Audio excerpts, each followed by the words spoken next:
करने लगते हैं। ओह, चलिए अब हम आगे बढ़ते हैं।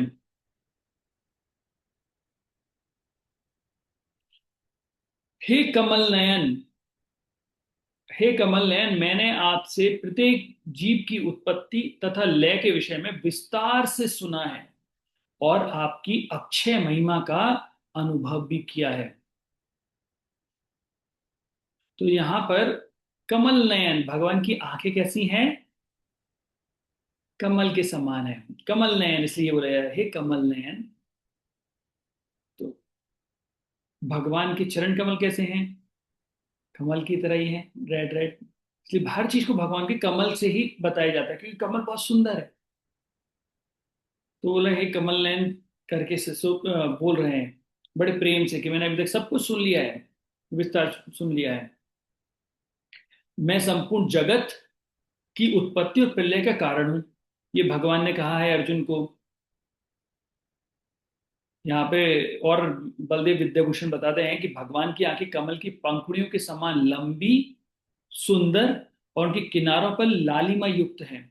उनकी यह शोभा उनके भक्तों के प्रति प्रेम के कारण और भी बढ़ जाती है। तो यहाँ पर बहुत ही विस्तार पूर्वक भगवान के बताया गया है कि कितना सुंदर है भगवान। भगवान सृष्टि करते हुए भी अप्रभावित रहते हैं। यहाँ पे शिल प्रभुपाद और सब इनका आता है कि भगवान क्या है, सृष्टि के रचयिता हैं, पालन करता है और संहार करता है, फिर भी वे कर्मों से कभी बंधते नहीं हैं। अब यहाँ पे रामानुचार्य बोलते हैं कि ही शब्द संकेत करता है कि अब अर्जुन के भीतर भगवान के विश्व रूप का प्रत्यक्ष दर्शन करने की तीव्र इच्छा उत्पन्न हो चुकी है। तो भगवान के इस चीज को सुन के तीव्र इच्छा उनके मन में आ रही है और वो बड़े प्रेम से बोल रहे हैं। कई बार ऐसा होता है ना कि जैसे कभी माता जी को प्रभु जी से कुछ काम करवाना होता है ना, तो बड़े प्रेम से पूछती है कैसा रहा आज का दिन, ऑफिस में सब ठीक था। तो पहले वो टेस्ट करती हैं कि सब ठीक है ना, अभी मूड ठीक है कि नहीं है, अंदर शॉर्ट सर्किट तो नहीं हुआ है। जब ठीक है, फिर राइट टाइम पे राइट बटन दबाते हैं। एक्चुअली ये बहुत अच्छी चीज होती है कि पहले व्यक्ति की मूड को टच करना चाहिए। और माता जी ये सब काम करने में एक्सपर्ट होती हैं। जब जो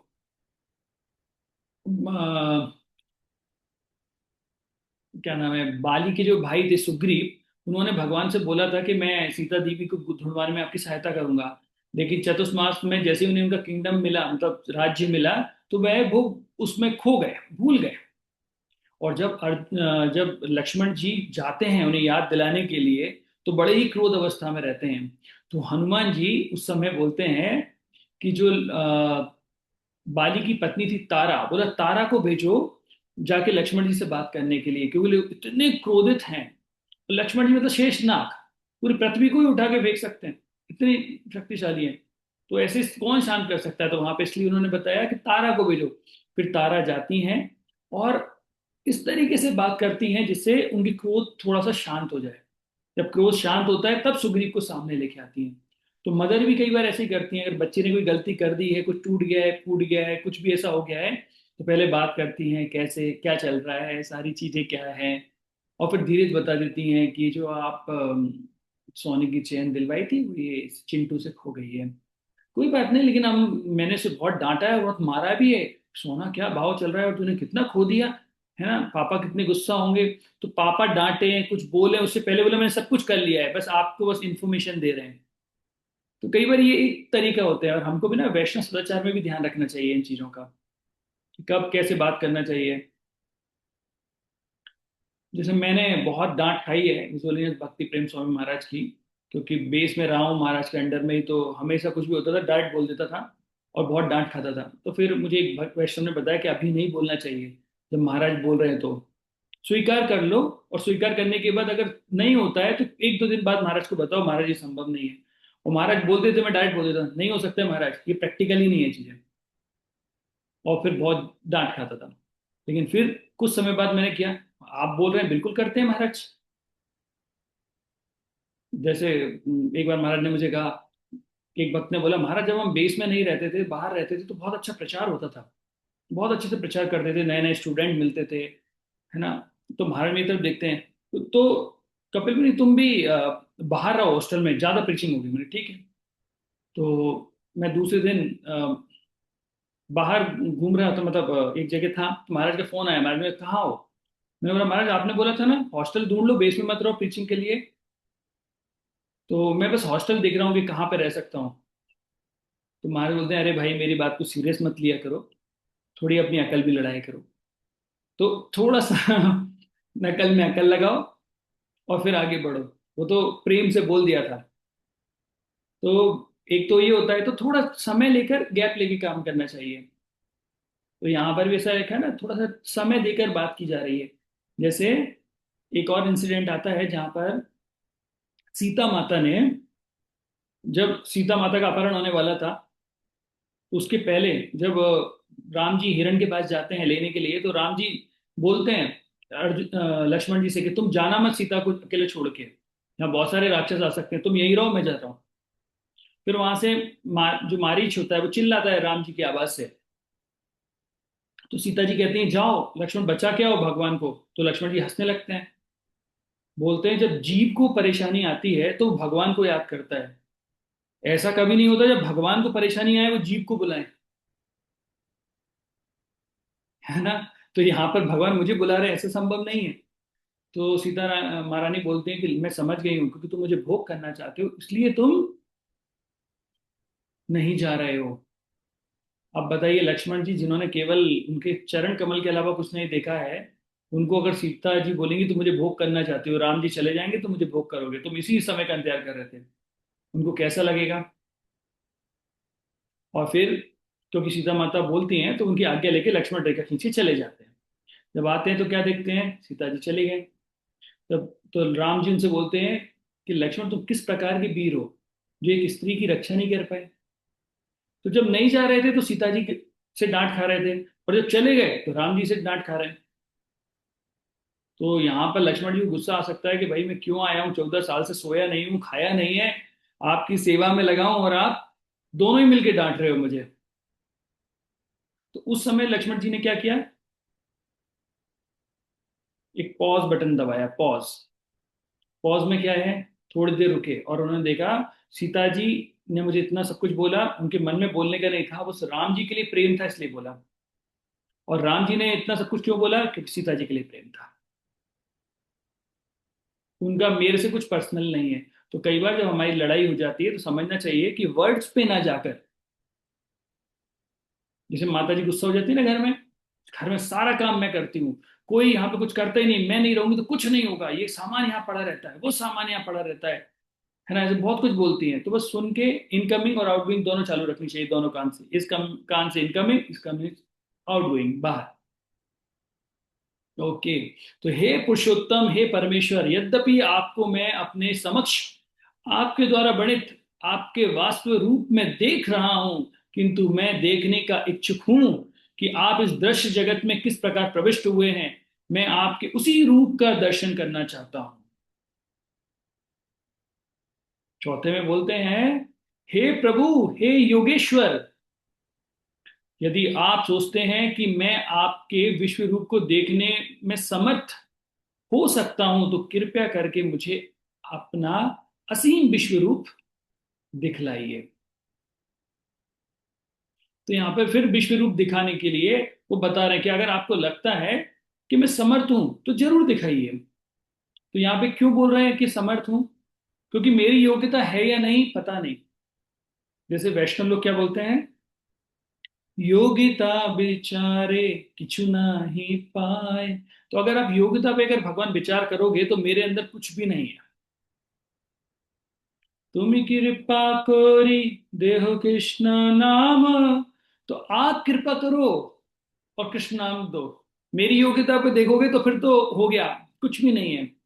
तो यहाँ पे अर्जुन की विनम्रता भी बताई गई है, कि वो अपनी विनम्रता से कह रहे हैं कि आपको लगता है कि मेरी योग्यता है, अगर मैं समर्थ हूं तो दिखाइए। क्यों विनम्रता, इसलिए भी क्योंकि भगवान को कोई बाध्य नहीं कर सकता। जैसे आप अगर प्रतिदिन 16 माला करते हैं, 4 नियम का पालन करते हैं, भगवान से बोलो, भगवान प्रतिदिन मैं ऐसा करता हूँ, अब आप मुझे ये बताइए, या आपको मेरी रक्षा करने आना ही पड़ेगा, या आपको मुझे देना ही पड़ेगा? नहीं, विष्णु को कोई नहीं बांध सकता है। तो भगवान कौन है? योगेश्वर हैं, अर्थात योग माया के स्वामी हैं। भगवान अपनी योग शक्ति, जो कि अचिंत्य है, असंभव है, उसको, असंभव को भी संभव कर देते हैं। इसलिए भगवान को बोल रहे हैं कि आप योगेश्वर हैं। अब चलते हैं कि अब यहां से श्लोक नंबर 5 से लेकर श्लोक नंबर 8 में कृष्ण ने स्वीकार किया अपना विश्व रूप का वर्णन। हम्म तो भगवान ने कहा, हे अर्जुन, हे पार्थ, अब तुम मेरे ऐश्वर्य को सैकड़ों हजारों प्रकार के देवी और विविध रंगों वाले रूपों में देखो। अब अर्जुन को देखने के लिए बोल रहे हैं भगवान। तो यहां पर देखने का मतलब क्या है? देखो मतलब, देखने का मतलब होता है, जैसे मान लीजिए सचिनंदन प्रभु पढ़ा रहे हैं और उन्होंने कोई मैथ्स का क्वेश्चन बच्चों को दिया और किसी बच्चे को समझ में नहीं आ रहा है, तो सचिनंदन प्रभु बोलते हैं, नहीं आया, चलो अब देखो बोर्ड पर, मैं बताता हूं। मतलब क्या है? अभी तक तुम अपनी आंखों से देख रहे थे, अपनी बुद्धि से सोच रहे थे। अब तुम्हें अपनी आंखों से नहीं देखना है, अपनी बुद्धि से नहीं सोचना है, अब तुम्हें मेरी आंखों से देखना है और मेरी बुद्धि से सोचना है। आपको समझ में आया? तो देखो का मतलब ये, तो जैसे ही वो बताएंगे, देखो इसमें ये फॉर्मूला लग रहा है, ऐसा हो रहा है, बच्चे हाँ सर करेक्ट है, तो उसका अर्थ ये होता है कि देखो अभी मैं क्या दिखाना चाह रहा हूं। अर्थात अपनी बुद्धि मत लगाओ, अभी मेरी बुद्धि का देखो, कि मेरी बुद्धि से समझो कि क्या बताना चाह रहा हूं मैं। हे भारत, लो, तुम आदित्यों, वसुओं, रुद्रों, अश्विनी कुमारों तथा अन्य देवताओं के विभिन्न रूपों को यहां देखो। तुम ऐसे अनेक आश्चर्यमय रूपों को देखो जिन्हें पहले किसी ने ना तो देखा है, ना सुना है। तो भगवान अभी क्या बोल रहे हैं? किन रूपों को दिखाने का बोल रहे हैं? ऐसे रूपों को दिखाने का बोल रहे हैं कि जो रूप ना तो पहले कभी देखे गए हैं, ना पहले कभी सुने गए हैं। तो इन रूपों को देखने के लिए भगवान बोल रहे हैं कि अब देखो, मैं तुमको ऐसे रूपों को दिखा रहा हूं, एक साथ तुमने कभी देखा नहीं है। हम्म अच्छा, कोई और शायद होस्ट बना दिया है प्रभु ने।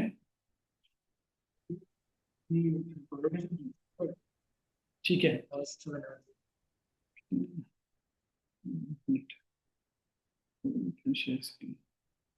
ओके, तो कोई भक्त मतलब स्क्रीन शेयर करना चाहेंगे, मैं उनको होस्ट बना सकता हूँ। अभी कोई भक्त हैं? जी प्रभु जी। अच्छा, पांडे प्रेम प्रभु हैं। ओके, अच्छा। हम्म,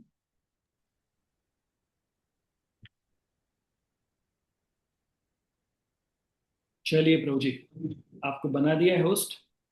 हम हम चलते हैं श्लोक नंबर 7 की तरफ।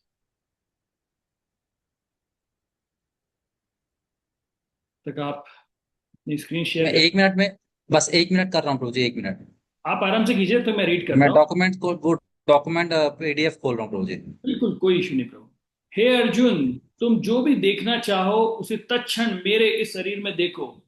तुम इस समय तथा भविष्य में भी जो भी देखना चाहते हो, उसको यह विश्व रूप दिखाने वाला है। यह एक ही स्थान पर चर अचर सब कुछ है। तो भगवान ने यहाँ पर अर्जुन के एक नाम को बोला है, वो क्या है? गुणाकेश। कल हमने देखा था गुणाकेश का मतलब क्या होता है। गुणा मतलब निद्रा, और ईश मतलब स्वामी, तो जिसने नींद नींद पर विजय प्राप्त कर ली हो। तो यहाँ पर गुणाकेश क्यों बोल रहे हैं भगवान? क्योंकि मैंने आपको बोला था, जिसने केवल नींद पर ही नहीं, अंधकार पे या अज्ञान पे भी कर ली हो, तो अभी ये विश्व रूप देखकर इनका अज्ञान खत्म हो जाएगा। और अर्जुन को बोल रहे हैं तुम अपनी सजगता दिखाओ। तो अर्जुन को बोल रहे हैं तुम गुणाकेश हो, तो अपनी सजगता से पूर्ण रूप से देखो यहाँ पर। और क्या क्या देखने के लिए बोल रहे हैं भगवान? भगवान बोल रहे हैं कि भगवान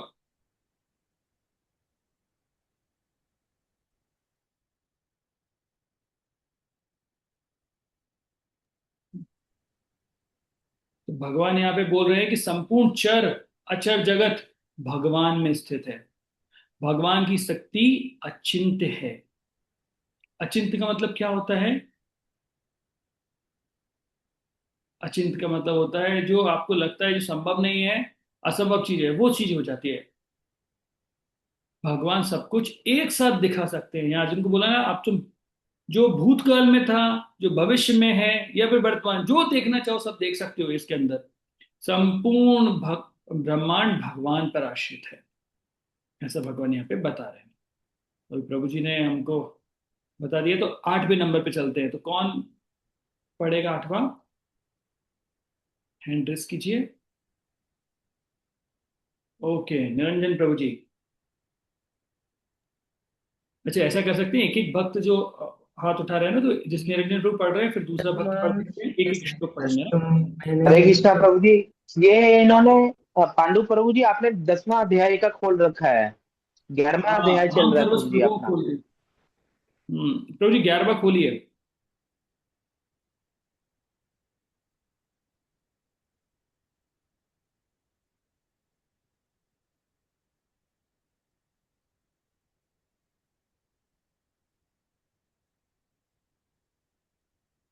545 पेज नंबर पे पड़ेगा प्रभु जी। हाँ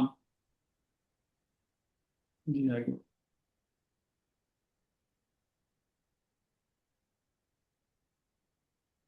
जी प्रभु जी, खोल दिया।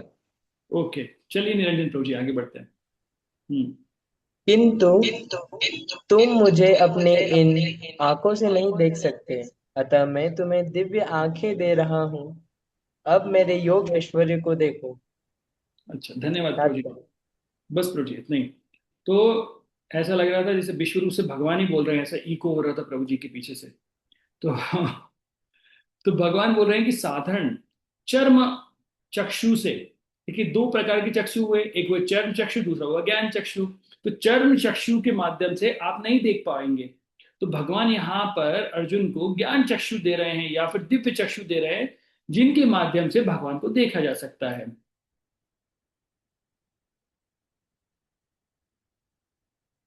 तो चक्षु, दिव्य चक्षु क्या होंगे? दिव्य चक्षु कोई भौतिक आंखें नहीं है, वो भगवान के द्वारा प्रदत्त एक कृपा है।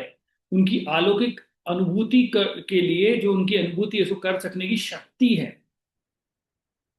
भगवान को कभी भी हम अपने इंद्रिय विषयों के द्वारा नहीं, मतलब इंद्रियों के द्वारा नहीं समझ सकते हैं, क्योंकि भगवान क्या है, गुणातीत है, मतलब इन गुणों से परे है। तो आप गुणों से कैसे देख पाएंगे? तो भगवान यहाँ पर एक विशेष कृपा कर रहे हैं, जिसके द्वारा अर्जुन उनको देख सकते हैं। श्रीधर स्वामी कहते हैं दिव्य चक्षु मतलब क्या? दिव्य चक्षु मीन्स ज्ञान, भक्ति और भगवान की कृपा, तीनों का संयुक्त परिणाम है दिव्य चक्षु, है ना। तो ब्रह्म वो बताते हैं, जैसे ब्रह्म संहिता में बताया गया ना, प्रेमानंद चित्ते भक्ति विलोचनेना संता सदैव हृदयेषु बिलोके अंतम। अर्थात प्रेम रूपी अंजन से अभिव्यक्त भक्त ही भगवान के दर्शन कर सकता है, जिनके अंदर प्रेम के अंजन लगे रहते हैं। अगर किसी के पास प्रेम नहीं है तो भगवान के दर्शन नहीं कर पाएंगे। उदाहरण के रूप में हम समझ सकते हैं, या आप कोई उदाहरण बता सकते हैं मुझे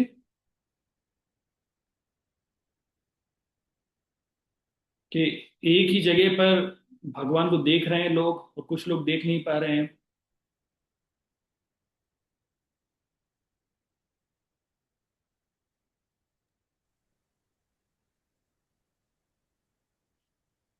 बहुत सारे हैंड रेज हैं, मुझे पता नहीं इसमें कौन है।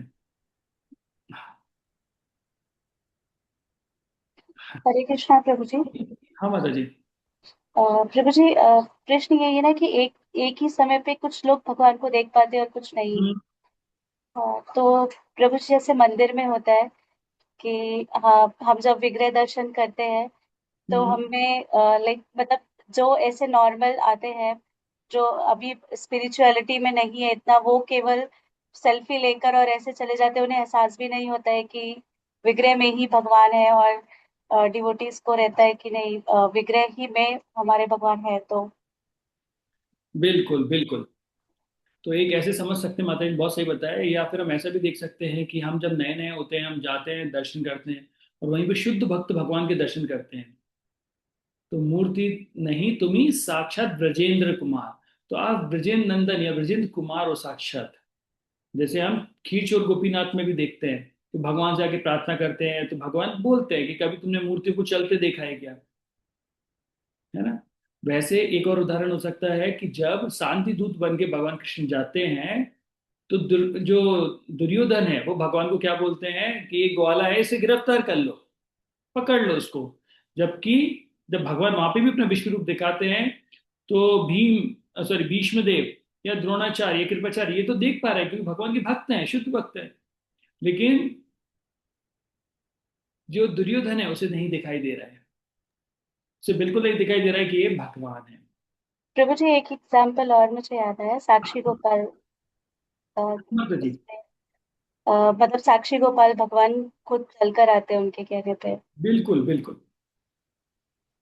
साक्षी गोपाल जो है वो खुद गवाही देने के लिए आते हैं। तो वैसे बहुत सारे जगह हो सकते हैं जहाँ पे हमें समझ में आएगा कि मूर्ति नहीं है वो। मैं जब, मुझे याद है सबसे पहले मैं इस्कॉन टेम्पल आया था, और एक बार कब आया, 2004 या 2006 में ऐसे करीब आया था, 2006 में समथिंग आया था पहली बार। तो इस्कॉन से तो जुड़े थे, सब कुछ पहले से था। लेकिन यहाँ पे एक भक्त थे तो मैंने उनसे पूछा, ये मूर्तियां बहुत सुंदर हैं आपके यहाँ की, तो मैंने कहा ये किस किस चीज से बनी हुई हैं। आई थिंक वैष्णव चंद्र वो थे, तो वो बड़े हंस के मुझे बोलते हैं ये मूर्तियां नहीं हैं, ये भगवान है।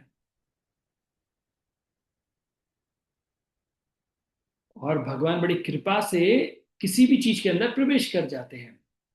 जैसे शास्त्रों में पांच बताए, जैसे पत्थर के अंदर भी, मेटल के अंदर भी, किसी पेंटिंग के अंदर कलर से भी बना सकते हैं, मनोमय भी होता है, मन के माध्यम से भी। तो कई तरीके से भगवान को बनाया जा सकता है।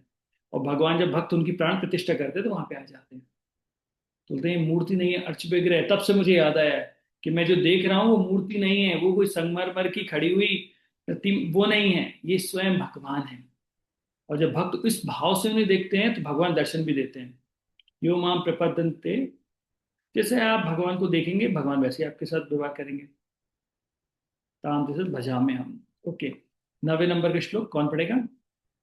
क्योंकि 90 नंबर से लेके 14वें नंबर का जो श्लोक है वहां पर अब संजय जो है भगवान के विश्व रूप का वर्णन कर रहे हैं। ओके, रितेश प्रभु जी पढ़िए। हरे कृष्णा प्रभु जी। हाँ अ, पढ़िए। अच्छा, क्वेश्चन पूछ रहे हैं क्या? एवमुक्त्वा ततो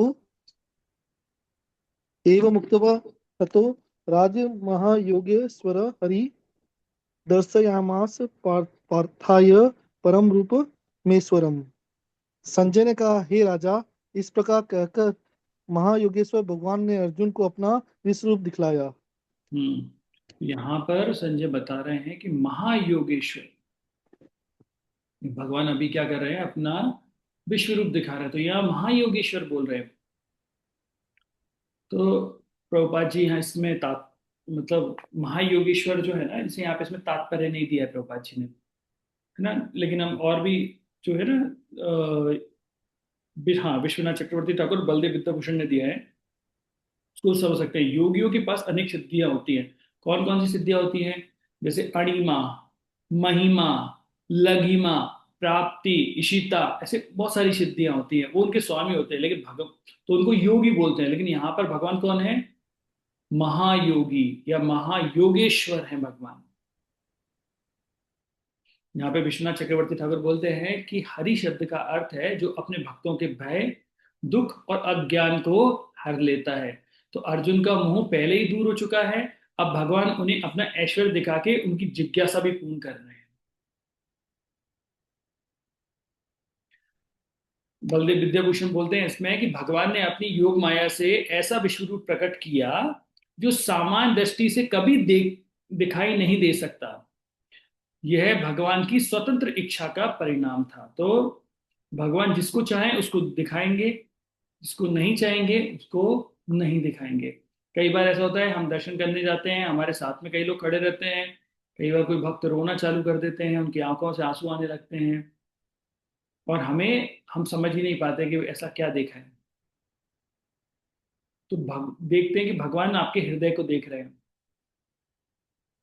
मैं एक पहले कृष्णा सीरियल सुन देखता था, तो उसमें एक लाइन आती थी जिसमें भगवान को तोलने की बात होती, तो वहां पे आता था, तोल रही तू श्री हरि को, हरि तेरी भक्ति को तोल रहे हैं। तो आप हरि को तोलने का प्रयास कर रहे हो, हरि आपकी भक्ति को तोल रहे होते हैं। तो भगवान को देखने के लिए आपके अंदर वो भक्ति भाव होना चाहिए, वो प्रेम होना चाहिए।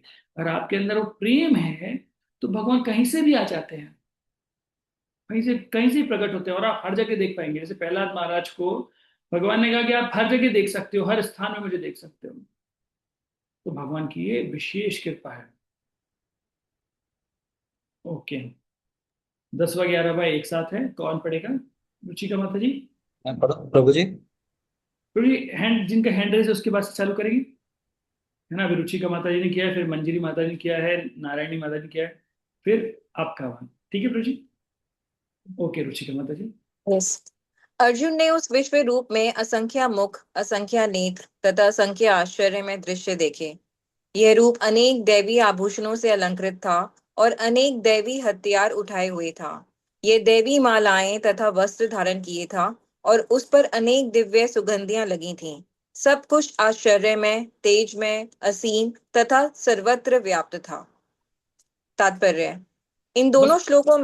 ओके। बस ये ठीक है ना? तो शील प्रभुपाद जी इसके तात्पर्य बोलते हैं कि भगवान के अनंत ऐश्वर्य के बारे में बता रहे हैं कि अर्जुन क्या देख रहे हैं भगवान के शरीर के अंदर, तो भगवान के रूप के अंदर असंख्य मुख देख रहे हैं, असंख्य नेत्र देख रहे हैं, असंख्य भुजाएं देख रहे हैं, असंख्य दिव्य अस्त्र देख रहे हैं, और ये सब एक साथ दिखाई दे रहे हैं। और भगवान को किसी भी सीमा में बांधा नहीं जा पा रहा है कि कहीं पर वो खत्म हो रहे हैं क्या, नहीं, जहां तक देख रहे हैं वो दिखाई दे रहे हैं। और जब ये अनेक आता है शब्द, तो अनेक शब्द का मतलब है अनंतता के साथ आ रहा है। अनेक हाथ, तो अनेक हाथ मतलब क्या है? अनंत।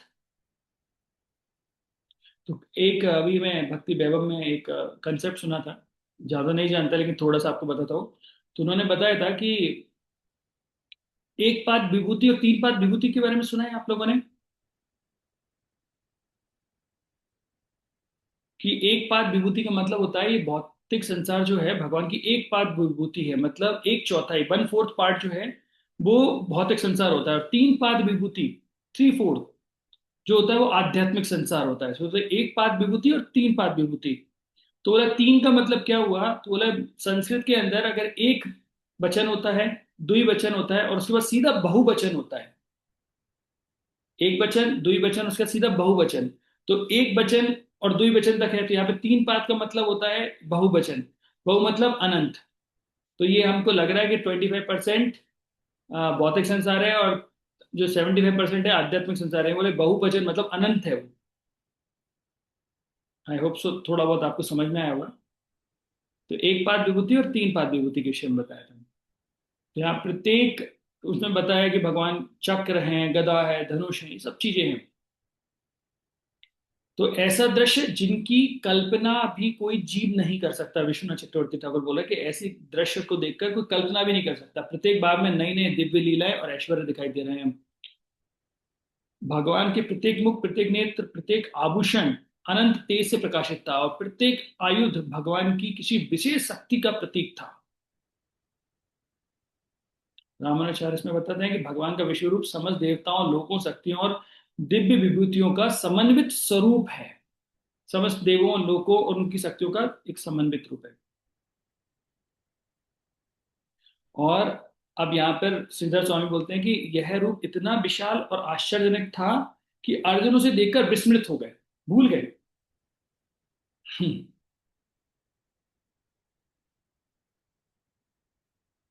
तो यहाँ पे एक शब्द आया है दिव्य। दिव्य मतलब बार बार आया है, तो उन्होंने बोला दिव्य मतलब भगवान प्रकृति से बना हुआ नहीं है। दिव्य मतलब भगवान का जो स्वरूप है वो प्रकृति, मतलब ये भौतिक प्रकृति से बना हुआ नहीं है। दिव्य मालाएं, ये पृथ्वी के फूलों की मालाएं नहीं है, ये भगवान की अंतरंग शक्ति योग माया से प्रकट दिव्य मालाएं थी। दिव्य वस्त्र, तो भगवान के वस्त्र कभी पुराने, फटे या नष्ट होने वाले नहीं हैं, ये नित्य शाश्वत और चिन्मय है। हाँ, वरना माता जी पूछ सकती हैं कि भगवान हमेशा पीताम्बर ही धारण क्यों करते हैं? हम तो एक ही कलर की ड्रेस अगर एक फंक्शन में पहन के चले जाएं तो दोबारा कभी जा ही नहीं सकते। और भगवान तो पीताम्बर धारण करते रहते हैं सेम। तो दिव्य सुगंध, भगवान के शरीर से स्वाभाविक दिव्य सुगंध निकलती है, उन्हें किसी भौतिक इत्र की आवश्यकता नहीं होती। तो भगवान के शरीर में स्वतः सुगंध आती है। और आप देखेंगे धीरे धीरे जैसे व्यक्ति शुद्ध होता जाता है, तो उनके शरीर से भी वो दिव्य सुगंध आने लगती है। कई बार अब बहुत सारे मैंने अनुभव, ही पर्सनल अनुभव है, इसका कुछ शास्त्रिक तो मेरे पास प्रमाण नहीं है, मैं अपने पर्सनल अनुभव से बता रहा हूँ। तो कई बार हमें अवसर प्राप्त होता है कुछ सेवा करने का, तो उनके जब वस्त्रों को हम देखते हैं तो एक अलग फ्रेग्रेंस आती है। और वो कहाँ से आती है? उनकी भक्ति की होती है। वो अलग से डीओ परफ्यूम नहीं छिड़कते, जैसे आप बताया ना, भगवान को भौतिक इत्र की आवश्यकता नहीं है, भगवान की दिव्य सुगंध होती है। इवन श्रीमद् भागवतम में ये भी आता है कि जब वो पुरूरवा और उनके जब संदर्भ में बात होती है तो उसमें बताते हैं कि जो अप्सराएं होती हैं उनके शरीर से भी सुगंध आती है। तो पुरूरवा ने जब उर्वशी को जब चली गई थी, तो किसी एक जो देवताओं ने दूसरी अप्सरा दी थी, तो उन्होंने बोला नहीं ये वो नहीं है, उसकी शरीर की सुगंध अलग थी।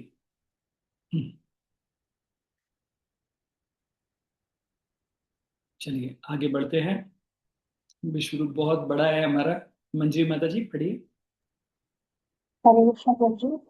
दिवि सूर्यसहस्रस्य भवेत् उत्पतत्तिका यदि भासदृशी सा स्यादेभासतस्य महात्मना।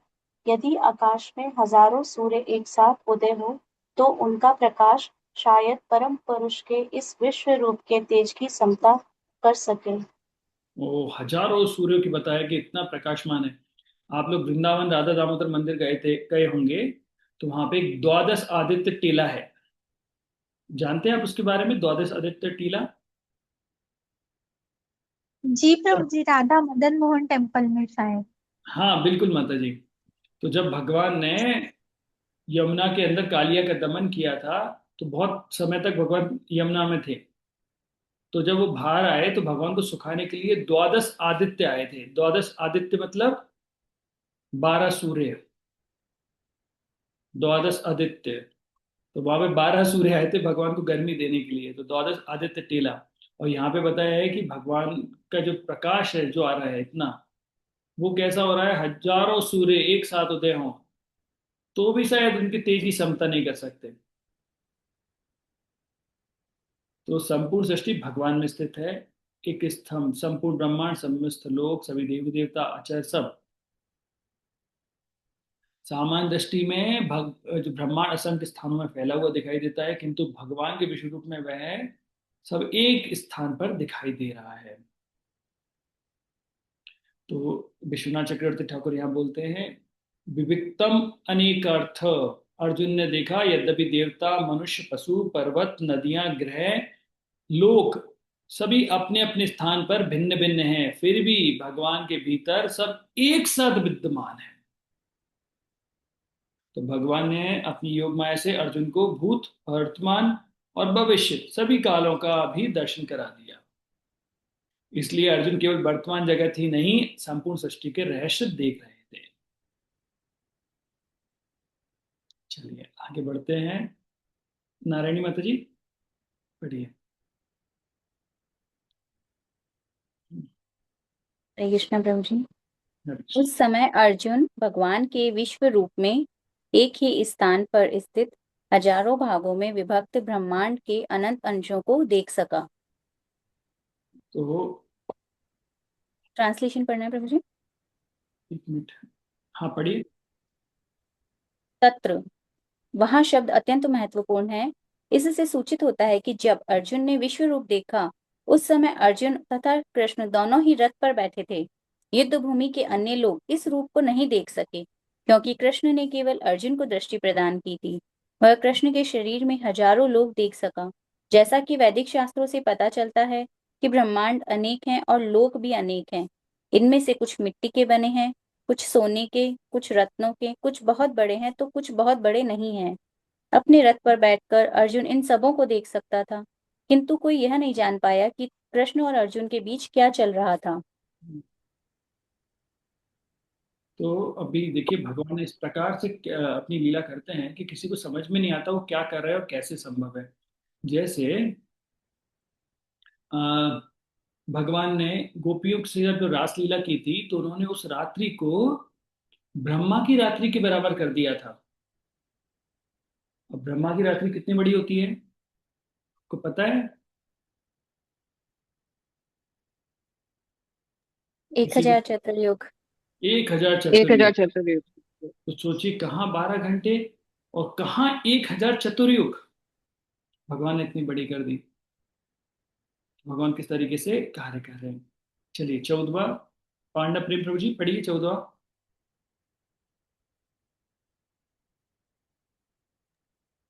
ततः स विस्मयाविष्टो हष्टरोमा धनञ्जय प्रणम्य शिरसा देवं कृताञ्जलिरभाषत। तब मोहग्रस्त एवं आश्चर्यचकित रोमांचित हुए अर्जुन ने प्रणाम करने के लिए मस्तक झुकाया और वह हाथ जोड़कर भगवान से प्रार्थना करने लगा। प्रभु जी तात्पर्य पढ़ें। रुकिए प्रभु जी के बाद पढ़ेगा। तो यहाँ पर प्रभुपाद जी बता रहे भक्त का स्वाभाविक भाव है कि वो देखकर जो अर्जुन दिखा रहे हैं कि वो चकित हो गए हैं भगवान के ऐश्वर्य को देखकर। हस्त रोम मतलब है 8 सात्विक भावों में से एक होता है कि व्यक्ति के रोम खड़े हो जाते हैं। तो यहाँ पर अर्जुन के रोम खड़े होने लगे हैं। ऐसा क्यों हो रहा है? क्योंकि अर्जुन पहले भगवान को अपने मित्र की तरह देख रहे थे। अब जैसे ही भगवान ने विश्व रूप दिखाया तो अब वो उनको अपने श्रद्धा और प्रेम विनम्रता से उन्हें प्रणाम कर रहे हैं और भगवान की स्तुति भी प्रारंभ कर रहे हैं। तो 15 से 31 में देखेंगे तो वो भगवान की स्तुति करेंगे। तो अभी यहाँ क्या रहे, दो भाव एक साथ आ रहे हैं। कौन कौन से भाव? एक तो आ रहे अत्यंत आनंद का कि भगवान का विश्व रूप देखने का मौका मिल गया, और अत्यंत विस्मृत का देखकर सब कुछ भूल भी रहे, समझ में नहीं आ रहा है क्या देखें क्या नहीं देखें, इतने सारे हो रहे हैं। तो यहाँ पे बलदेव विद्याभूषण बोलते हैं कि भगवान के ऐश्वर्य को देख के अर्जुन के भीतर भक्ति का भाव और अधिक प्रकट हो गया है। उनकी वाणी अब भगवान की स्तुति में परिवर्तित हो रही है। तो देखिए जब हम भगवान के इतना श्रवण करते हैं, है ना, इतना, तो उनके अंदर ये भाव जागृत होती है। अब वो क्या करना चाहते हैं? गुणगान करना चाहते हैं भगवान का। जैसे ध्रुव महाराज, तो ध्रुव महाराज ने जब तपस्या की और तपस्या करने के बाद देखा कि भगवान उनके सामने खड़े हुए हैं, है ना, तो भक्ति भाव से उनका गला भी भर गया पूर्ण रूप से। तो फिर भगवान ने अपने शंख को उनके सिर से लगाया। तो जैसे ही वो दिव्य टच हुआ तो उनके अंदर वो भक्ति का भाव प्रकट हो गया और वो भगवान की स्तुति करने लगे। अरे मैं यहाँ क्यों आया था? मैं कांच के टुकड़े बीनने आया था और मुझे हीरा मिल गया। तो यहाँ पे रामानुजाचार्य बोलते हैं कि अर्जुन का प्रणाम केवल औपचारिक नहीं था, यह भगवान के प्रति उनकी गहरी श्रद्धा, भक्ति और समर्पण का स्वाभाविक परिणाम था।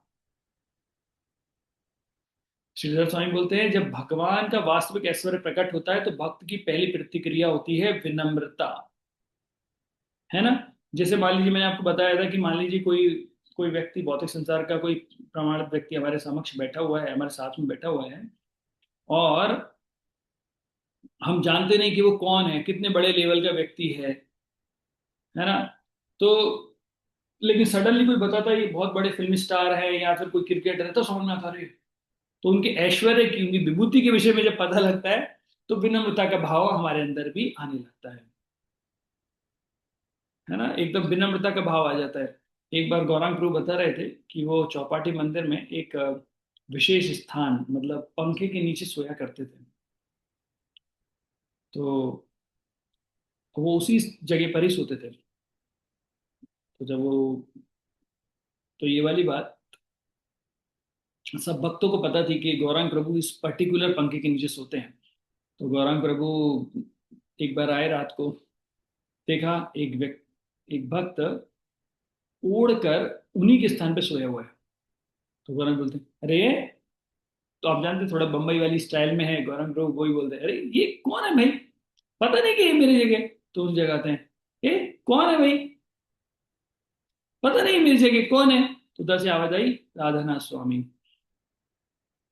गौरांग प्रभु ने हाथ जोड़ लिए।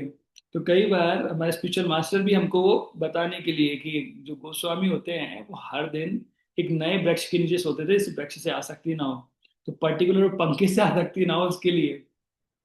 अभी आपने वीडियो देखा होगा कि राधे श्याम प्रभु क्लास दे रहे थे और राधानाथ महाराज आके बैठ गए, और राधे श्याम प्रभु क्लास दे रहे हैं, उन्होंने स्टार्ट किया, और एकदम से जस्ट नजर पड़ी तो देखा महाराज सामने बैठे हुए।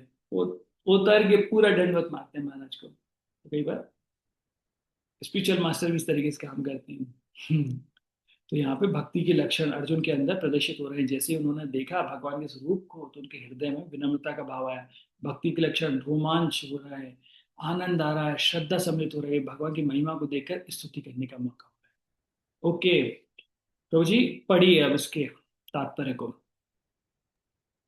जी प्रभु। एक बार दिव्य दर्शन हुआ नहीं कि कृष्ण तथा अर्जुन के पारस्परिक संबंध तुरंत बदल गए।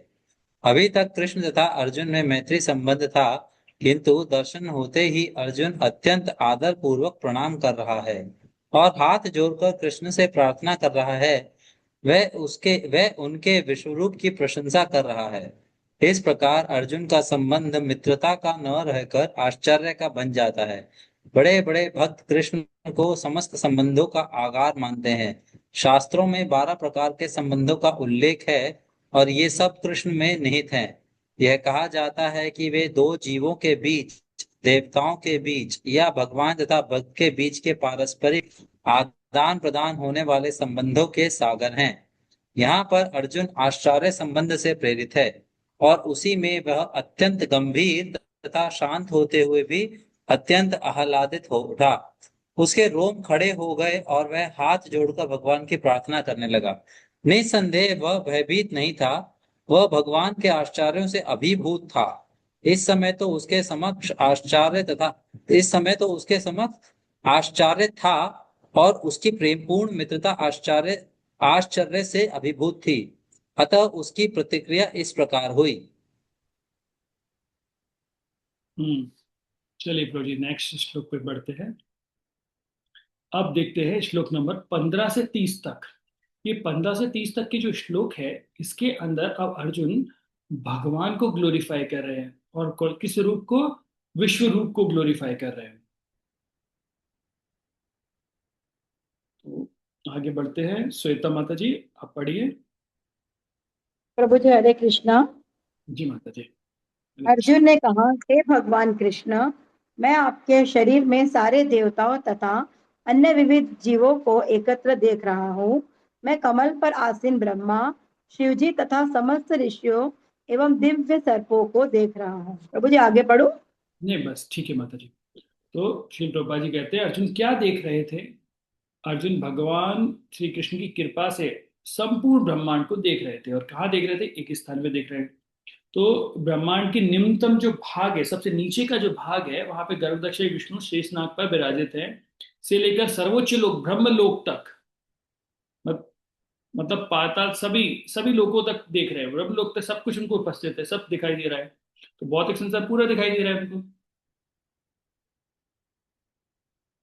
और ब्रह्मा जी ने जो इस ब्रह्मांड के प्रथम जीव हैं, तो विश्वनाथ चक्रवर्ती ठाकुर बोलते हैं, वे पृथ्वी रूपी कमल के मध्य स्थित मेरु पर्वत पर विराजमान है। दिव्य सर वासुकी, जिन पर गर्भदक्ष विष्णु शयन करते हैं। अन्य अनेक दिव्य नाग भी देख रहे हैं। तो ये सारी चीजें आप देख रहे हो, बड़ी बड़ी सब चीजें दिखाई दे रही है। तो ब्रह्मा जी के भीतर अंतर्यामी रूप में भगवान विष्णु भी स्थित है, तो वो भी सब कुछ उनको दिखाई दे रहा है। ओके, 16वां सचिन प्रभु जी। हरे कृष्ण। जी प्रभु जी। हे विश्वेश्वर, हे विश्वरूप, मैं आपके शरीर में अनेकानेक हाथ, पेट, मुंह तथा आंखें देख रहा हूँ, जो सर्वत्र फैले हैं और जिनका अंत नहीं है। आप में ना अंत दिखता है, ना मध्य दिखता है और ना आदि दिखता है। बिल्कुल। तो भगवान जैसे हमने पहले भी देखा था ना कि भगवान का आरंभ भी नहीं है, अंत भी नहीं है, मध्य भी नहीं है। भगवान क्या है? अनंत है। उनकी शक्ति स्वरूप ऐश्वर्य सब अनंत है। ओके, चलिए 17वां नंबर का कौन पढ़ेगा? ओके, कपिल प्रभु जी। हरे कृष्ण। हरे कृष्ण प्रभु जी।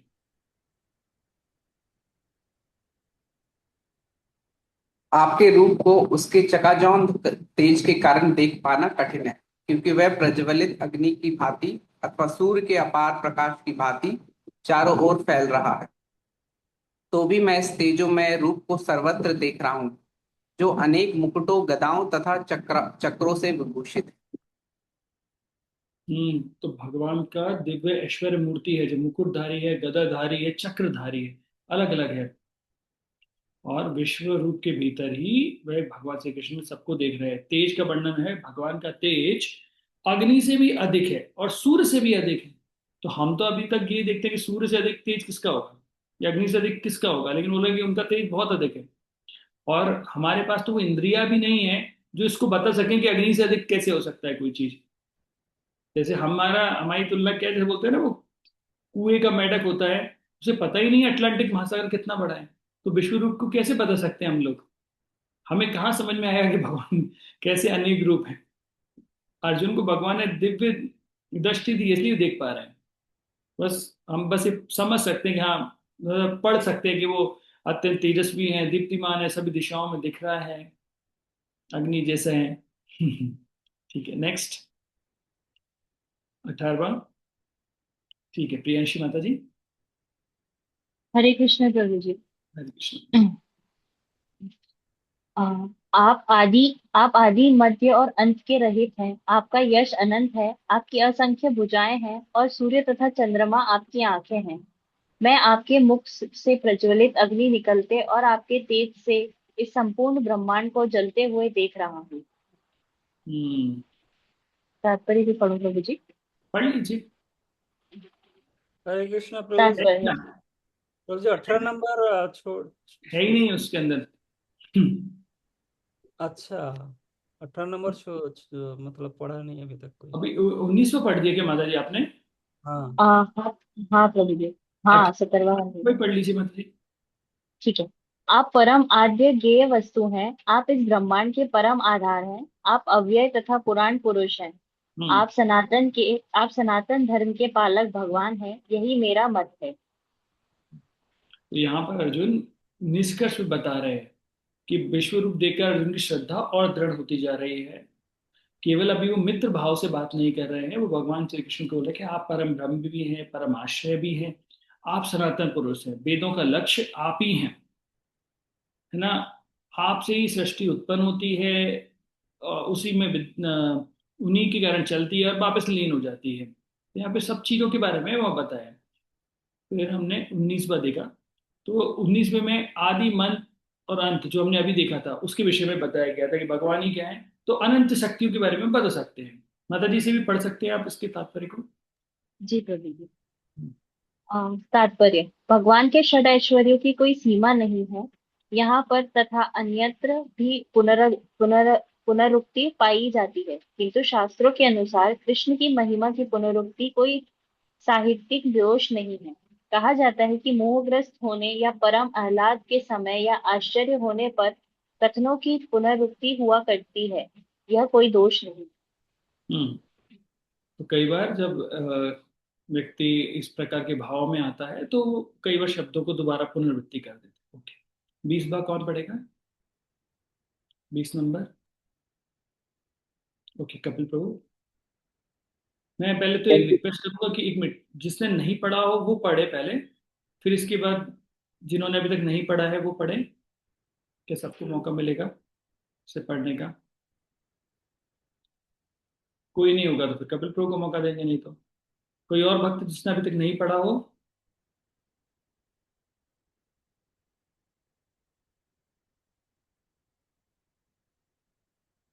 ठीक है।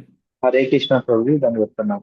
हाँ प्रभु जी, पढ़िए प्रभु जी। यद्यपि आप एक हैं, किंतु आप आकाश तथा सारे लोकों एवं उनके बीच के समस्त आकाश में व्यस्त हैं। आप हे महापुरुष, आपके इस अद्भुत तथा भयानक रूप को देखकर सारे लोग भयभीत हैं।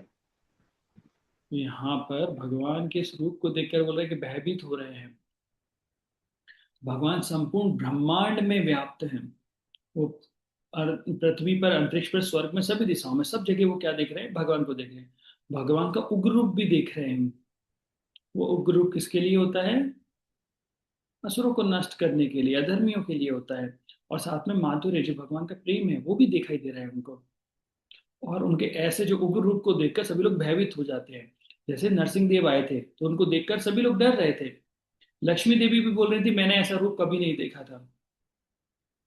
तो जब कभी कोई भगवान के भक्त पर कुछ गलत करता है तो भगवान ऐसा रूप धारण करते हैं, उग्र। तो जैसे नरसिंह देव उग्र रूप में थे, तो उग्र नरसिंह मतलब जो अलग अलग नरसिंह होते हैं। एक होता है उग्र नरसिंह, ज्वाला नरसिंह, स्थानु नरसिंह। तो एक नरसिंह होते हैं जो अभी जो फाड़कर अभी खंबे को तोड़कर आए हैं। तो अभी आए हैं, हिरण्यकशिपु सामने है, अभी तक कुछ मारा पीटी नहीं हुई है। तो क्या है, उसे बोलते हैं स्थानु नरसिंगा। स्थानु नरसिंगा मतलब जो अभी तोड़ कर आए हैं। अभी उन्होंने भी हिरण्यकशिपु को मारा पीटा नहीं है, तो बहुत ज्यादा गुस्से में आए। फिर थोड़ी उसकी धुनाई करते हैं, उसे पीटते हैं। तो थोड़े से इसका होता है, कोई आप गुस्से में हो, किसी को दो चार चांटे मार लिए, थोड़े शांत हो जाते हैं, लेकिन फिर भी गुस्से में, तो वो है उग्र नरसिंह। फिर उग्र नरसिंह के बाद फिर जब और बहुत मार लिया तो वो गुस्से में आ गए, तो मतलब मार दिया, कंप्लीट हो गए, तब ज्वाला नरसिंह। सबसे स्थानु, फिर उग्र, फिर ज्वाला, लेकिन है सभी उग्र भाव में ही। और शांत नरसिंह में भी बहुत सारे हैं नरसिंह। जो नवग्रह होते हैं ना, 9 ग्रह, उन 9 ग्रहों के स्वामी 9 नरसिंह होते हैं। अलग अलग जैसे होते हैं। जैसे एक नरसिंह, जैसे लक्ष्मी नरसिंह हम जानते हैं।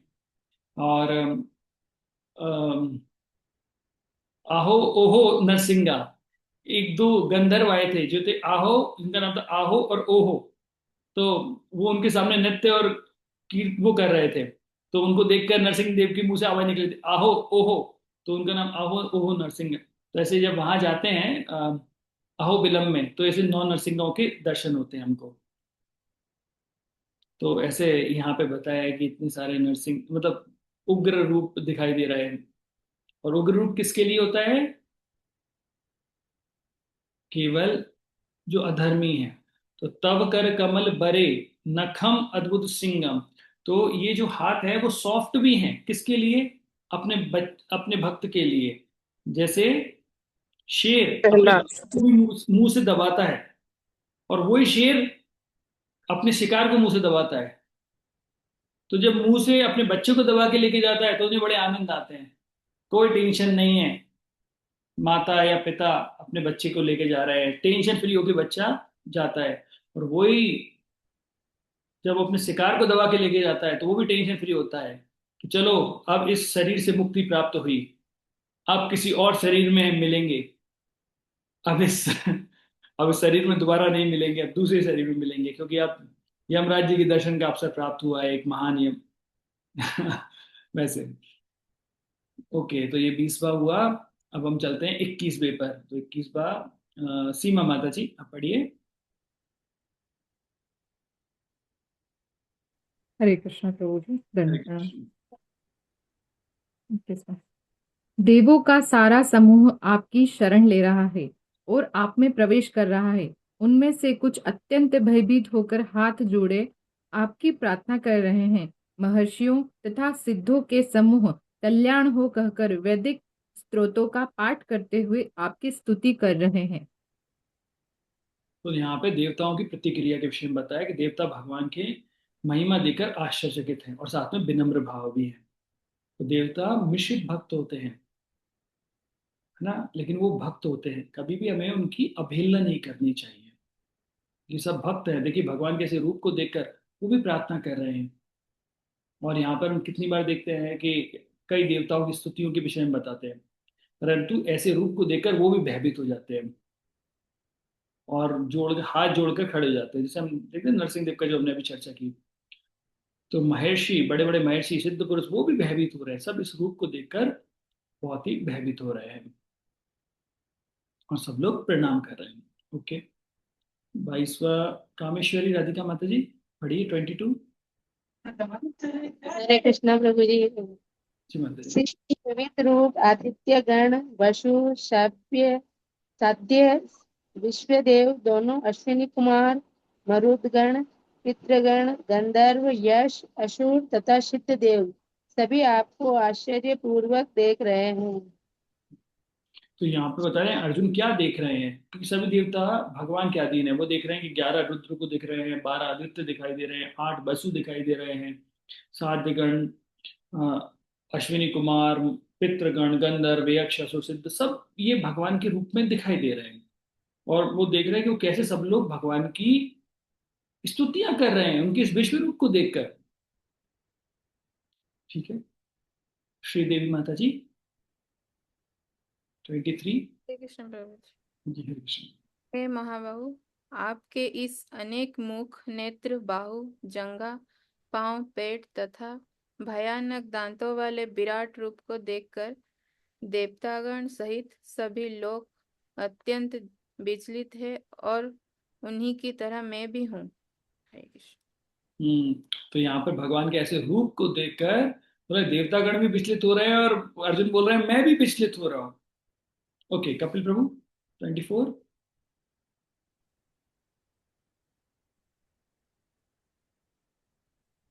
हे सर्वव्यापी विष्णु, नाना ज्योतिर्मय रंगों से युक्त आपको आकाश का स्पर्श करते, मुख फैलाए तथा बड़ी बड़ी चमकती आंखें निकाले देखकर मैं भय से मेरा मन विचलित है।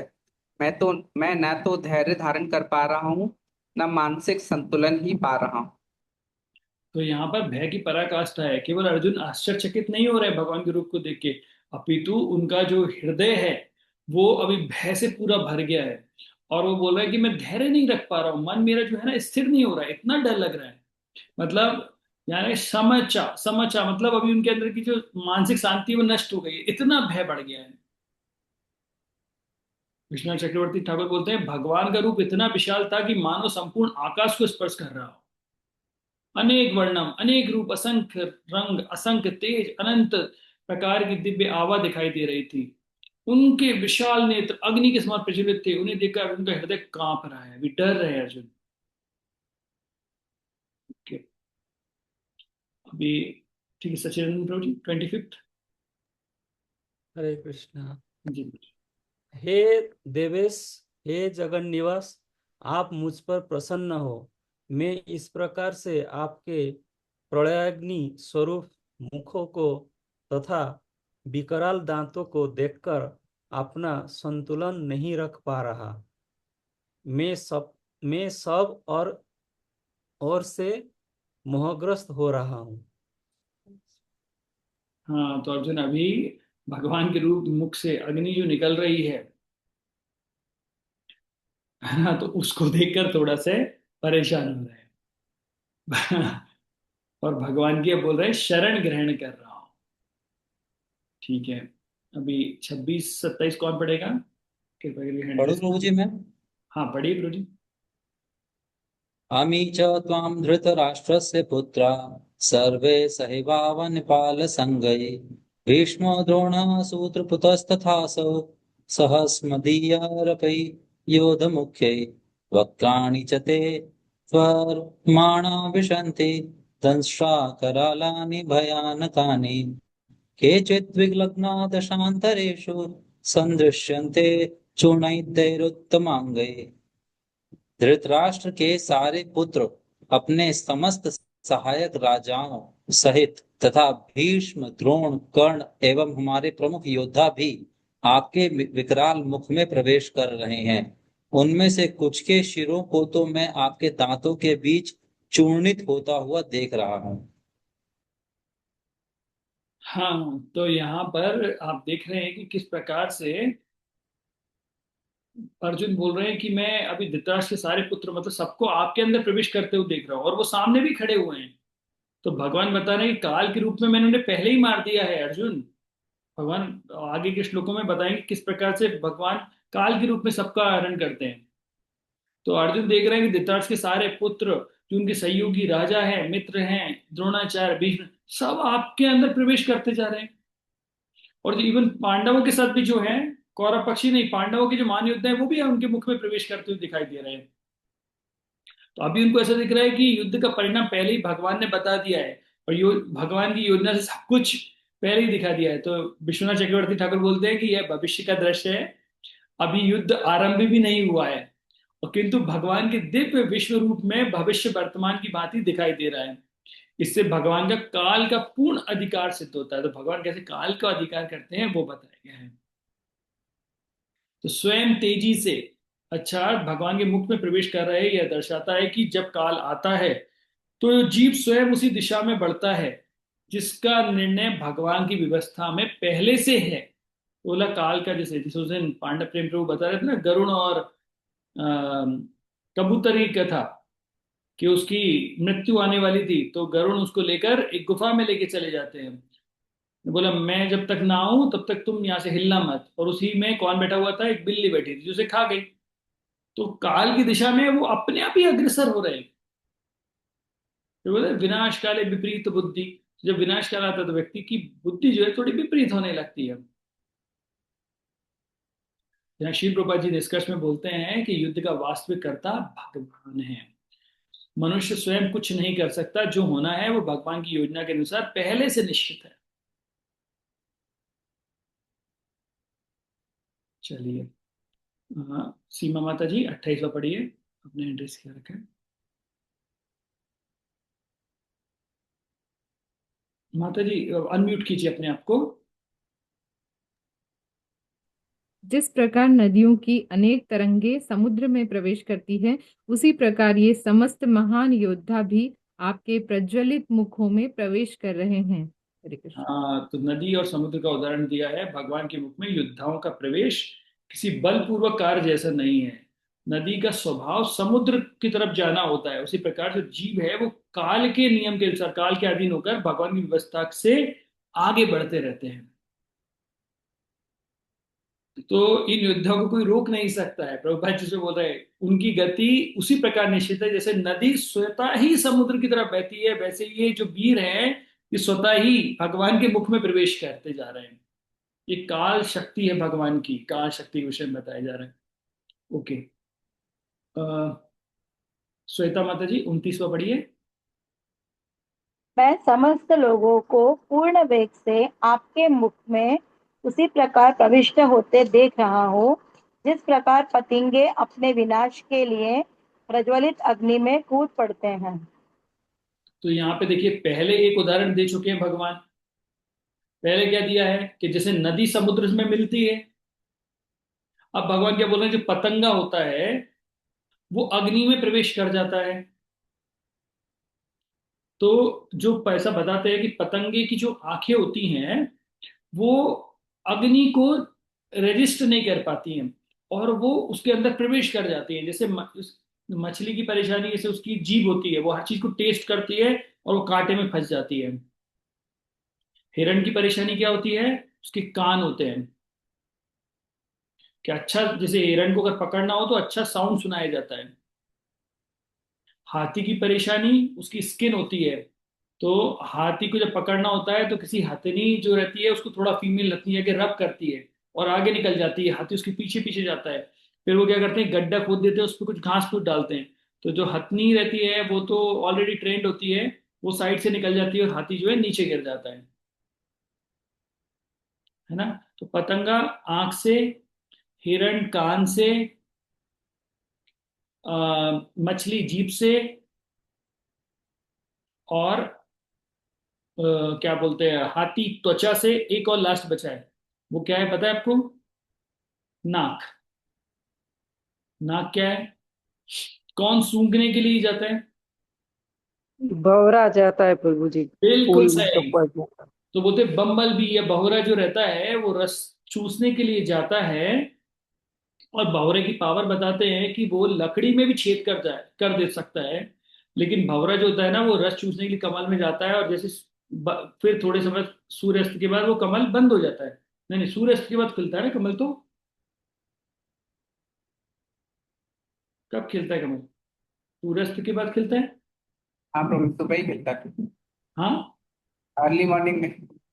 अर्ली मॉर्निंग खिलता है सूर्य के उदय के साथ। जी प्रभु जी। नहीं नहीं, सूर्यास्त के साथ खिलता है प्रभु जी। अच्छा, मतलब जब भी खिलता है तो वो खिलता है और फिर धीरे धीरे शायद सूर्यास्त के साथ अगर बंद होता है वो, तो जब बंद हो जाता है तो जो भंवरा उसके रस में इतना मदोश हो जाता है कि जो भंवरा किसी लकड़ी में कुछ बड़ी मोटी लकड़ी में छेद कर सकता था, वो कमल की पंखुड़ी में छेद नहीं कर पाता और वो मर जाता है वहीं उसी के अंदर। कि कई बार आपने देखा होगा कि कमल के जो रहता है ना उसके पास में पड़े मिलते हैं, या फूल के पास में भंवरे मरे हुए पड़े मिलते हैं, तो ये स्वतः आकर्षित होकर चले जाते हैं। ओके, 30वां, 30वां कौन पढ़ेगा? ओके, रुचिका माता जी। हरे कृष्ण प्रभु जी। हे विष्णु, मैं देखता हूँ कि आप अपने प्रज्वलित मुखों से सभी दिशाओं के लोगों को निगल जा रहे हैं। आप सारे ब्रह्मांड को अपने तेज से आपूरित करके अपनी विकराल झुलसाती किरणों सहित प्रकट हो रहे हैं। ओके, ठीक है। प्रियांशी माता जी 31 पढ़िए। हे देवेश्वर, कृपा करके मुझे बताइए कि इतने उग्र रूप में आप कौन हैं। मैं आपको नमस्कार करता हूँ, कृपया करके मुझ पर प्रसन्न हो। आप आदि भगवान हैं। मैं आपको जानना चाहता हूँ, क्योंकि मैं नहीं जान पा रहा हूँ कि आपका प्रयोजन क्या है। हाँ, तो यहाँ पर भगवान, यहाँ तक अर्जुन अब भगवान से पूछ रहे हैं कि आपका ये उग्र रूप का उद्देश्य क्या है, वो मुझे प्रकट करके बताइए। आप कौन है, यहाँ पे प्रश्न कर रहे हैं। लेकिन अर्जुन ने पहले तो भगवान को बोला था कि आप परम ब्रह्म है, परम धाम है, आदि देव है, स्वीकार पहले कर लिए। लेकिन फिर भगवान की पहचान क्यों पूछ रहे हैं? क्योंकि भगवान के विशेष रूप से काल रूप स्वरूप जो है ना, उसका उद्देश्य काल रूप के रूप में पूछना चाहते हैं, जानना चाहते हैं। तो जानना चाहते हैं समय किस प्रकार से काम करता है, ये समय का भयानक रूप है, वो जानना चाहते हैं कि भगवान तो सभी के कारणों के कारण है। और भगवान ने पहले ही बोल दिया था, कालो अस्मि, हे अर्जुन मैं काल हूं। तो काल के विषय में और जानना चाहते हैं वो। क्योंकि काल क्या है? काल एक ऐसी चीज होती है जहां हमें लगता है, तो जिसको बंद कर सकते हैं, शेयर को बंद कर सकते हैं। तो काल अर्थात इस प्रकार से काम करता है काल, कि कब क्या होना होता है वो काल के प्रभाव से ही हो जाता है। और व्यक्ति को लगता है कि, जैसे कई बार हमें लगता है कि हमारे जीवन में बहुत सब कुछ सही चल रहा है, सडनली कुछ होता है और सब बिखर जाता है। फिल्मों में नहीं आता, हमारे जीवन को किसकी नजर लग गई कि हंसता खेलता जीवन बर्बाद हो गया। वो भगवान की काल शक्ति होती है। काल शक्ति के प्रभाव से धीरे धीरे धीरे चीजें व्यक्ति की गिरने लगती हैं। कई बार हमें लगता है कि सब कुछ बढ़िया चल रहा है, कौन हमारा क्या बिगाड़ सकता है। लेकिन जब परिस्थितियां विपरीत होती हैं, परिस्थितियां जब आपको परेशान करती हैं, तब आपको एहसास होता है कि हाँ, कि कैसे समय परिवर्तित होता है। तो अभी भगवान धीरे धीरे अर्जुन को अपने काल स्वरूप के विषय में बताएंगे,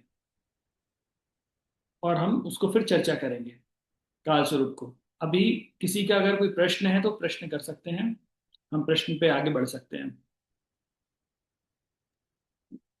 प्रभु जी, ये जो क्विज इसका जो आज प्रभु जी ने डाला है श्लोका का, ये नेक्स्ट यूनिट से पहले हो जाएगा या नेक्स्ट यूनिट इसके बाद होगी, कैसे क्या होने वाला है?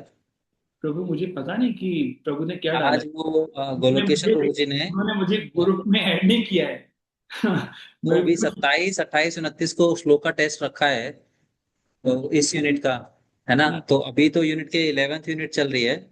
तो चूंकि वैसे 12th यूनिट से कोई श्लोका नहीं है टेस्ट में, इसीलिए शायद उन्होंने अभी रख दिया है।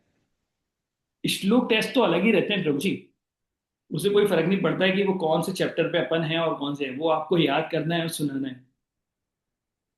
तो ये इस बार आपके जो कोऑर्डिनेटर हैं वो जानते हैं प्रभु जी। मैं तो कुछ चीज होती है उनको भेज देता हूँ, उनको कुछ लगता है वो मुझे भेज देते हैं, है ना। तो बस ये था। ओके, मंजरी माता जी आपने हैंड रेस किया है। प्रभु जी एक्चुअली जो यूनिट 2 का शेड्यूल है वो 24 जून तक है, तो इस 24, इसलिए शायद उन्होंने उसके बाद ही रखा। उन्होंने मुझे बताया प्रभु जी 24 जून के बाद 2 दिन और लेने के लिए बोला था प्रभु जी ने। हाँ, बट जो ओरिजिनल हाँ शेड्यूल था वो 24 जून का था, शायद हाँ, इसलिए उन्होंने। शायद श्याम बल्लभ प्रभु ने थोड़ा लंबा खींचा था, इसके कारण से 13 जो चैप्टर्स मतलब जो मिलने चाहिए वो उसके लिए उन्होंने 2 दिन और खींचे हैं। तो हम लोग जो है आज हमारा क्लास कंप्लीट हो गया, फिर आई थिंक 30 को और 2 को एक क्लास आएंगी वापस। और जो एक हमारा मिस हो गया था, वो हम लोग 3 या 4 में से एक किसी डेट को कंप्लीट कर लेंगे। जुलाई में प्रभु जी? हाँ, जुलाई में। ठीक है, फिर यूनिट 3 7 जुलाई से। हाँ, जो आपका शेड्यूल है मैं उसे बिगाड़ूंगा नहीं, जैसा है एज इट इज ही रहेगा। तो उन्होंने 2 लेक्चर मुझे बोला था, क्योंकि उसमें केवल 11 ही हो रहे थे। तो नेक्स्ट जब हम 30 तारीख को मिलेंगे, मतलब स्नान यात्रा के दूसरे दिन, तो फिर हम लोग ये 11वें अध्याय को जो बचा हुआ पार्ट है वो कवर करेंगे। क्योंकि मैंने इसलिए रोक दिया है क्योंकि आज मैं आगे नहीं खींचना चाहता। मैं चाहता हूँ कि जो काल है उसको हम और डिटेल में पढ़ेंगे। और कई बार क्या होता है ना, हम लेके जाते हैं, फिर वो मैं चालू करूंगा, फिर वो उसका डेप्थ आएगा ना, उससे पहले टाइम हो जाता है, फिर मैं खींचना नहीं चाहता। तो प्रभु जी परसों एकादशी को क्लास नहीं होगी? थर्सडे एक हाँ पांडव एकादशी। जी जी जी। हाँ प्रभु जी, इसलिए तो मंडे को क्लास कर ली ठीक है, ओके। है ना। मंडे मतलब ट्यूसडे थर्सडे की जगह मंडे ट्यूसडे कर लिए। अब 30 को करेंगे, फिर 2 को करेंगे, और एक 3 या 4 में से जब भी कभी डिसाइड करेंगे, दैट्स ऑल। जी प्रभु जी, ठीक है, हरे कृष्ण। हरे कृष्ण। मंजरी माता जी। प्रभु जी वो रीडिंग के लिए 100। अच्छा, रीडिंग के लिए। अच्छा, कल आपका क्वेश्चन भी तो कुछ था माता जी। हाँ प्रभु जी वो कल था, बट बाद में पांडव प्रभु जी ने डिटेल में काफी बताया। मेरा क्वेश्चन उसी से रिलेटेड था कि एक्चुअली भागवतम जब हमारे मतलब तो टेम्पल में ये तो चल रही थी, तो उस टाइम पे था कि मतलब जब ब्रह्मा जी से मनु मनु और शत्रुपा का जन्म होता है, और फिर वहां से वो उनको बोलते हैं कि सृष्टि के लिए, तो वो देखते हैं पृथ्वी डूबी हुई है। तो फिर वो मतलब हिरण्याक्ष से भगवान आते हैं और हिरण्याक्ष का वध करके पृथ्वी को। तो मतलब मुझे ये था कि उस टाइम पे ऐसे बोला गया कि मनु और शत्रुपा से ही मतलब जो संबंध एक स्थापित होता है पुरुष और स्त्री में, और फिर संतान उत्पत्ति होती है, वो वहां से स्टार्ट हुआ।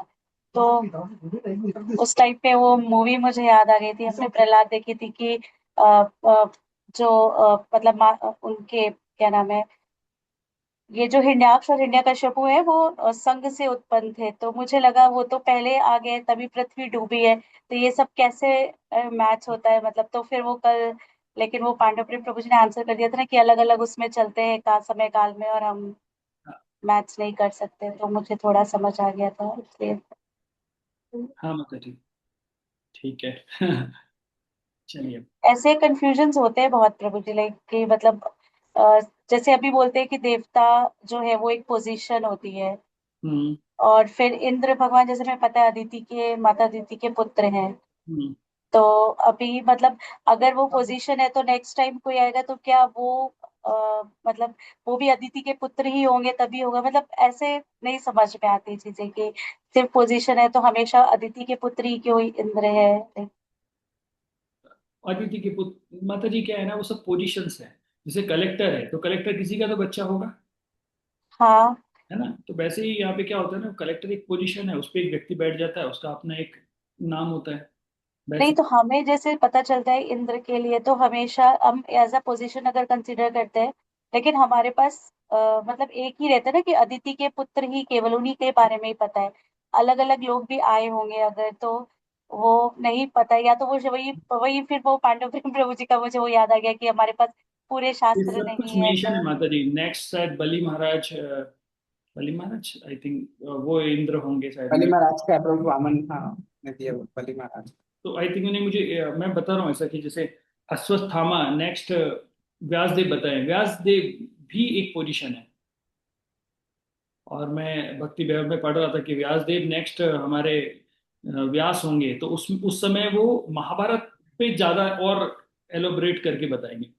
तो माता जी, तो कल्प में चलता है, जैसे आपका दिन का रूटीन होता है वैसे ही भगवान का भी अलग अलग रूटीन होता है, थोड़ा बहुत चेंज चलता ही रहता है। वो इसलिए वो लास्ट कल के लेक्चर में कल्प वाले से थोड़ा मैं रिलेट कर ले रही। हाँ, वो कल्प भेद हमेशा रहता है माता जी। कल्प भेद का हो जाता है, कई बार लीला के कारण ऐसा हो जाता है, बहुत सारी चीजें होती हैं। धीरे धीरे समझ में आएगी। ये चीजें ऐसी हैं जो हमारी समझ से बहुत ऊपर है। वो हाँ इस वही, इसलिए भौतिक। ज्यादा समझने का कोशिश भी नहीं करते हैं कि हम्म। अपने चैंटिंग और भक्ति हो जाए, वही बहुत है। वो एक्चुअली संभव भी नहीं है माता जी, वो अचिंत चीज है। धीरे धीरे ये क्या होता है, तभी बोलते हैं दिव्य ज्ञान हृदय प्रकाशित हो। जितना हमारा हृदय साफ होता जाएगा ना, तो ये चीजें प्रकाशित होंगी और हम जान पाएंगे। जैसे भक्ति सिद्धांत सरस्वती महाराज को ऐसा था गौर किशोर बाबा जी महाराज पढ़े लिखे नहीं थे, लेकिन हम्म। जब उन्होंने उनसे दीक्षा ली, दीक्षा लेने के बाद उन्होंने एक दिन देखा कि वो कुछ संस्कृत के श्लोक बोल रहे थे, और उन्होंने पता ही नहीं कि वो किस शास्त्र से हैं। वो इतने स्कॉलर थे, और उन्होंने जो नाम उनको दिया वो भी बहुत पावरफुल था। तो ये सारी चीजें बहुत डीप होती है, और ये यस धीरे प्रभु जी। धीरे हृदय में प्रकाशित होती है। यस प्रभु ओके। जी। प्रभु जी, एक लास्ट क्वेश्चन था। आपने कल बोला था कि हमें अपनी साधना शेयर नहीं करनी चाहिए। हम्म। तो जैसे लाइक बस एक जनरल क्वेश्चन वे में पूछ रही हूँ। हमें जनरली हमारे काउंसलर्स के साथ में हम शेयर करते हैं कि हमने क्या किया। तो मतलब ये मेरा आई आई नो, मतलब मैं यहाँ पे नहीं बोलना चाहती थी, लेकिन मेरा जैसे ये पर्सनल एक्सपीरियंस है कि जब मैं साधना के बारे में पब्लिकली लाइक हमारे किसी ग्रुप पे अगर डालती थी तो मैं मैनेज नहीं कर पाती थी, मतलब कुछ गड़बड़ हो जाता था। और जब मैं नहीं पोस्ट करती हूँ तो फिर मतलब होता है, ये मेरी गलत पार्ट है आई नो, लेकिन अभी मैं इससे बाहर कैसे आऊँ? इस चक्कर में मैं पोस्ट नहीं करती हूँ तो। माता जी, एक्चुअली ये आपका नहीं, सभी का ही है। मैं भी जब पब्लिकली अगर अपनी साधना के विषय में डालता हूँ या किसी को बताता हूँ तो मुझे परेशानी आने लगती है। मैंने फील किया है। और आज ही एक्चुअली मेरी एक क्लास चल रही थी, अम, भक्ति चंद्रिका, मैं भूल गया, लोकनाथ, सॉरी, नरोत्तम दास ठाकुर की जो है, उसमें ये स्पेसिफिकली मेंशन किया गया था। ये श्लोक था कि जो अपनी साधना है, देखिए आप अपने गुरु को बताएंगे चलेगा, तो आपके मान लीजिए जो आपके काउंसलर हैं उनको पोस्ट कर दीजिए, उनको ईमेल कर दीजिए। ज्यादा लोगों को जब हम बताते हैं, ज्यादा मतलब क्या, अभी अ, आप दिखा रहे हैं कि भाई मैं जब कर रही हूँ, मेरी आंखों से आंसू आ रहे हैं, मुझे भगवान को देख के रोना आ रहा है। आप जब अपनी भक्ति के विषय में ज्यादा बताते हैं तो फिर वो साधना डिस्टर्ब होगी। इवन आप देखिए ना, छोटे छोटे बच्चों को देख के लोगों की नजर लग जाती है, फिर आपकी साधना देखकर तो होता ही है। तो ऐसा कुछ रहे तो साधना चार्ट भरिए और अपने काउंसलर को दे बता दीजिए। ज्यादा उसको मत बताइए, केवल जो बहुत निकट के लोग हैं उनको बताइए, जी प्रभु जी। है ना। और बताइए इससे कि वो आपकी सर्विस मूड में हो, ना कि प्रेस्टिजियस मूड हो। अभी हाँ। एकादशी पे मैं इतना करूंगी या वैसा, ना ना ना, अपने भजन को मत बताइए। ठीक है मतलब। यस प्रभु जी। हाँ। Thank you Damodar, Prabhu ji, Hare Hare Krishna. Krishna, Damodar Prabhu ji. Hare Krishna bro. तो आपने बोला कि बलि महाराज नेक्स्ट इंद्रा बनेंगे, वो तो समाचार है, लेकिन अश्वत्थामा नेक्स्ट व्यासदेव बनेंगे, वो थोड़ा बता सकते हैं? अभी मैंने भक्ति वैभव में सुना था प्रभु जी ये चीज, मुझे एग्जैक्टली उसका नहीं पता है। अभी जो चल रहा है उसमें उन्होंने बताया था अश्वत्थामा नेक्स्ट वो होंगे। बस इतना ही मैंने सुना था, इसलिए मुझे याद नहीं है। कृष्ण। ओके, रुचिका माता जी। प्रभु जी, जो मंजी माता जी ने प्रश्न किया ना, एक्चुअली 2-3 दिन पहले मैंने अपने शिक्षा गुरु को ये पूछा, क्योंकि मैं अपडेट नहीं डाल रही थी साधना ग्रुप में। तो उनका मैसेज आया कि आप डाल नहीं रहे हो, इसमें क्या रीजन है? तो मैंने कहा मैं डालती हूँ ना तो मुझे लगता है सब डिस्टर्ब हो जाता है। तो फिर उन्होंने मुझे एक ही आंसर दिया, बहुत सिंपल, जो मेरे को सेट हुआ माइंड में। उन्होंने मुझे ऐसा बोला कि आप इस भाव से ना डालो कि सब देख रहे हैं, आप इस भाव से डालो कि आपके गुरु देख रहे हैं आपको, और जो कमी होगी वो उसमें इम्प्रूव करने के लिए सहायक होंगे। तो पब्लिकली नहीं डालो ये सोच के कि मैं ग्रुप में डाल रही हूँ, आप मुझे ही डाल रहे हो उस ग्रुप में, क्योंकि वो मैंने क्रिएट किया है। बस इस भाव से डालो आप इस ग्रुप में, पर डालो। हाँ, तो अगर देखिए वो रिस्पॉन्सिबिलिटी लेने तैयार है आपके काउंसलर, तो फिर कोई प्रॉब्लम नहीं है। और ये जी भाव जी। का एक मूड होता है, हाँ, जैसे, उन्होंने ये बोला कि आप अपने भाव से डालो कि आप मुझे रिपोर्ट कर रहे हो। क्योंकि बताते हैं काउंसलर के अकॉर्डिंग विजिबल डिवोशनल सर्विस होना चाहिए। जी। विजिबल डिवोशनल सर्विस, आप भक्ति कर रहे हैं तो विजिबल दिखना चाहिए, है Yes. ना, तभी तो वो देख पाएंगे। तो उसमें अकाउंटेबिलिटी दिखाई देती है जब हम डालते हैं तो, और वो हमको ट्रैक जी भी कर पाएंगे, नहीं तो फिर उनको पता कैसे लगेगा कि हम क्या कर रहे हैं। ठीक है माता जी। बिल्कुल। Okay, thank you very much. हम लोग फिर 30 को मिलते हैं, है ना। ओके। जगत गुरु शिव प्रपाद की जय। जय संतोषी हरे गीता कृष्ण। की जय, स्वामी भक्ति की जय जय, जय गौर प्रेमानंदे, हरि हरि बोल। हरि हरि बोल।